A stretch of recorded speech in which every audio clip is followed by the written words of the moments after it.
طاسة على النار، احط فيها مادة دهنية بالشكل اللي احنا شايفينه ده كده. بصلتين كبار متقطعين وسط.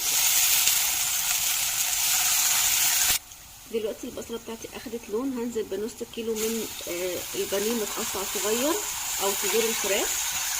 دلوقتي هنزل بالتوابل اللي هي فلفل اسود وكمون وبصل بودر وثوم بودر ومكعب من المرق، وده اختياري. هقلب بقى لحد ما الفراخ بتاعتي تاخد لون. دلوقتي اخر حاجة هضيف الملح، والملح حسب الرغبة. دلوقتي هسيب الفراخ بتاعتي على جنب ونعمل البشاميل مع بعض.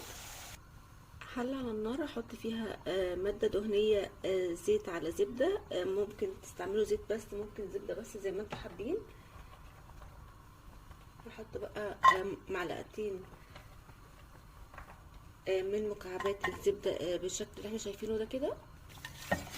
هقلب الزبدة كده علشان تسيح. دلوقتي معايا بقى كوباية من الدقيق، هنزل واقلب.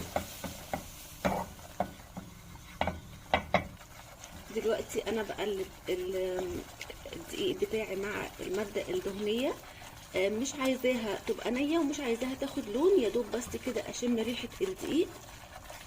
دلوقتي هضيف الحليب بالتدريج شوية بشوية، ايد بتضيف وايد بتقلب. وكل ما احس ان الدقيق بتاعي اتشرب الحليب اللي انا حطيته، هزود شوية بشوية لحد ما اوصل للقوام اللي انا حباه. دلوقتي القوام بتاعي لسه تقيل، فهزود بقى شوية من المية. انا عايزة القوام بتاع النجريسكو اخف من قوام البشاميل بتاع المكرونة البشاميل العادية. هزود بقى معلقة كبيرة من اللبن البودر، ودي اختياري ولكن بتدي طعم غني جدا للبشاميل بتاعي.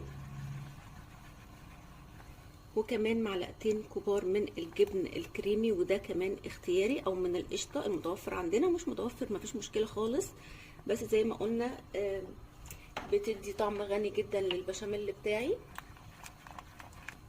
التوابل بتاعتي عبارة عن ملح، فلفل اسود، كمون، بس مش اكتر من كده. يفضل يكون الفلفل اسود فلفل اسود فاتح، او اللي هو الفلفل الابيض اللي بنقول عليه فلفل ابيض.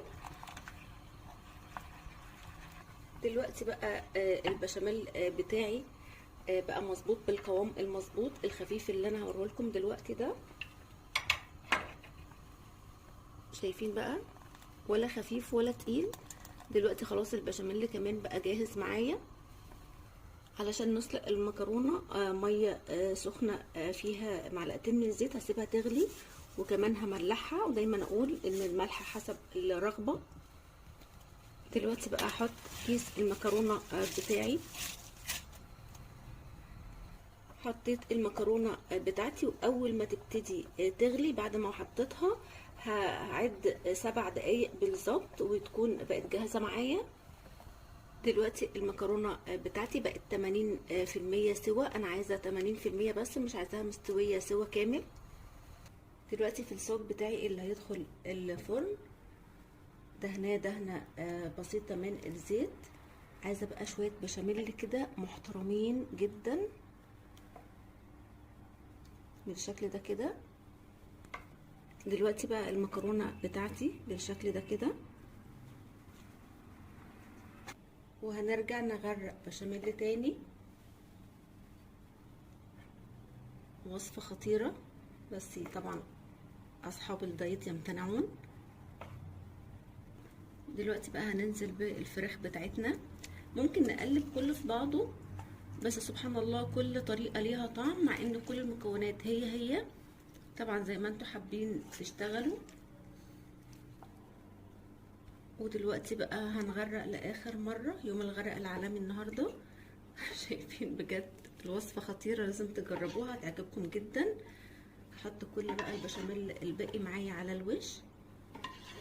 دلوقتي الطاجن البايركس او النجريسكو بقى جاهز معايا. الفرن شغال على درجه حراره 200. هحطها على الرف، اول رف فوق السطح اللي تحت خالص، وهسيبها لحد ما كلها تتداخل في بعضها. وبعد كده هنطلعها نحط وش جبنه.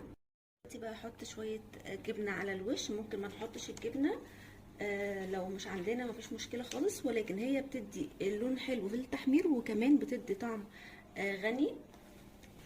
دلوقتي هحط النجريسكو في الفرن تحت الشوايه، بس يا دوب الجبنه الموتزاريلا تاخد لون وخلاص تبقى جاهزه معانا.